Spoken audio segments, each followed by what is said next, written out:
Indio. Anong tingin-tingin nyo? Hindi ba kayo magbibigay galang sa akin?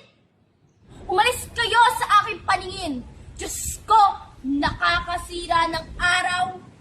Mga Indyong mangmang na hindi marunong magkatsila. Hindi nyo ba ako nakikilala? Sinvergüenza!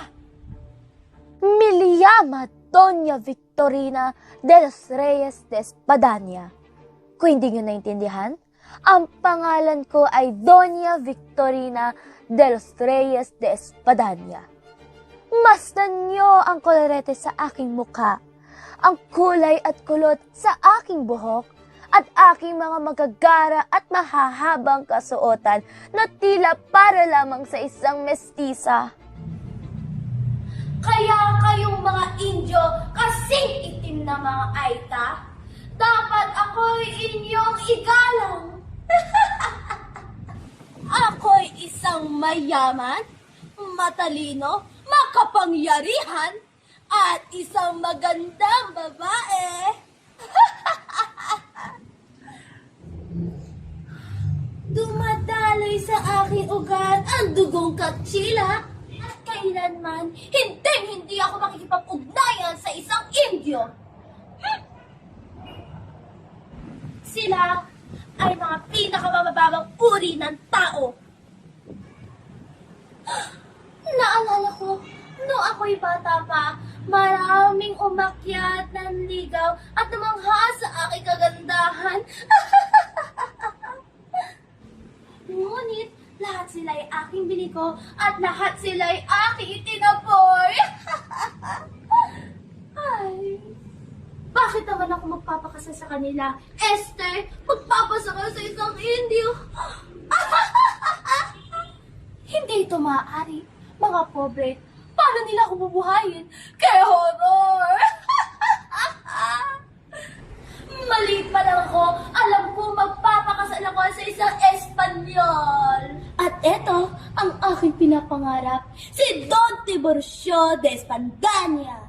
Oo, hindi siya ganun kayaman, mas bata pa sa akin at hindi nag-aral, ngunit isa pa rin siyang Espanyol. Ang problema lang, siya ay utal-utal at matasik ang laway kung magsalita. Pinilit ko naman siya magpanggap bilang isang doktor. Nakamit ko rin ang aking pinakabibithing alta sosyedad. Hindi lang ako maganda, sosyal pa.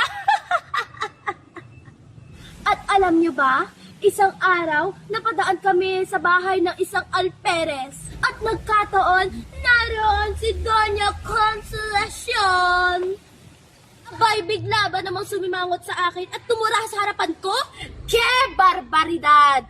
Napakawalang modo! Ke barbaridad! Akala niya naman kung sino siya para gawin niya sa harap ko? Ay, no se pueden! Ako ang tunay na dugong Espanyol! Si Doña Victorina. Kaya ngayon, talagang hinamo ko siya kung sinong mas magaling sa aming dalawa. Hindi naman siya totoong Donya. Alam niyo ba, isa lamang siyang labanderang mahirap. Kaya, sobrang saya ko talaga na kaya ko siyang ipahiya sa harap ng maraming tao.